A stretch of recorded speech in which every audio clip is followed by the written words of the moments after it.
শীতটা একটু বাড়লেই না সন্ধেবেলা মনটা তেলে ভাজার দিকে যায়, সেই জন্য আমরা তিনজনে মিলে হাঁটতে হাঁটতে চলে গিয়েছিলাম তেলে ভাজা কিনতে।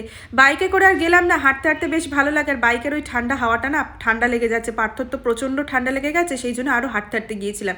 গিয়ে তেলে ভাজার দোকানের সামনে দাঁড়িয়েছিলাম কিছুক্ষণ, কারণ ওরা গরম গরম চপগুলো নামাবে আর সেইগুলো নেবো। আলুর চপ, বেগুনি আর ভেজিটেবল নিয়েছিলাম, আর ওর বাবা আর ছেলে দুজন, ওদের দুজনের জন্য দুটো মিষ্টি সিঙ্গারা নিয়েছিল, ওরা খেতে খুব ভালোবাসে। আর এই দোকানের সমস্ত চপগুলো নিরামিষ আর খেতেও খুব সুস্বাদু করে। যেহেতু মাম্মা মাঝে, সেই জন্য আমাদেরকে নিরামিষটা একটু বেশি নিয়ে আসতে হচ্ছে। সবাই মিলে গল্প করতে করতে সন্ধেবেলা টিভি দেখতে দেখতে গরম গরম চা আর গরম গরম তেলে ভাজা একেবারে অসাধারণ ছিল। তারপরে আমার রান্নার সময় হয়ে গিয়েছিল। আমার আবার একটু সমস্যা আছে, কি বলতো, ওরা না ওই রুটিগুলো এক পিস করে সেঁকে দিতে হবে, তারপর খাবে, ঠান্ডার মধ্যে এগুলো আর ভালো লাগে না। আর একটা জিনিস, যখন আমি কোনো তরকারি করতে পারি না, দুপুরের তরকারি সব যখন বেঁচে যায়, সেগুলো সব একসঙ্গে মিক্স ভেজিটেবল বানিয়ে নিই। তোমরাও করতে পারো, ভীষণ ভালো লাগবে। আর ওরা দেখো বসে বসে কিরকম টিভি